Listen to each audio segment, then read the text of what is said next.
Ve sen gittin. Sağım solum, önüm arkam karanlık. Gittin. Senden bana kalan koskoca bir boşluk.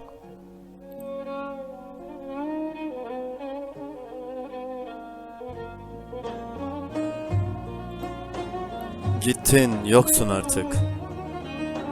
Ve ben sana gitme bile diyemedim. Vedaları sevmiyordum çünkü.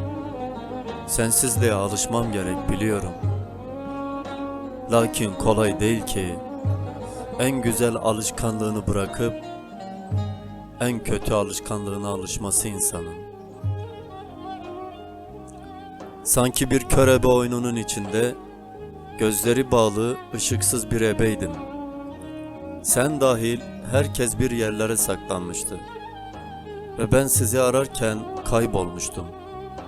Ayrılık zifiri bir karanlıkta kendini kaybetmekmiş meğer. Kaybettiklerini ararken kendi karanlığında kaybolmakmış. Ve ben bunu oyunun sonunda gözlerimi açınca anladım. Meğer koskoca bir yalnızlıkmış gözlerimi kamaştıran bu aydınlık.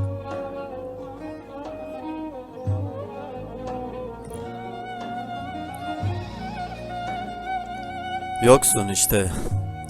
Yokluğunun ilk gün doğumunda gönlümdeki sevdanın batışını izledim.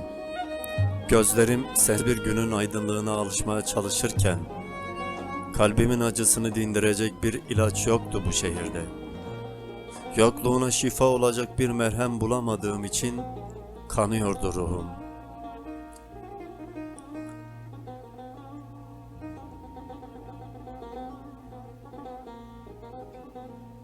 Gittin. Çabuk silindi varlığının izleri. Hafızamın ihanetine engel olamadım.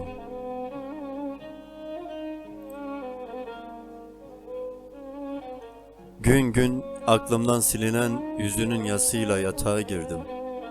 Üşüyordum. Sensizlik soğukmuş. Özlem denilen hastalığın pençesinden titrerken anladım. Sevgisizlik soğukmuş. Ve ağladım. Hıçkıra hıçkıra ağladım. Senin bu sessiz hıçkırıklarımdan bile haberin olmadı.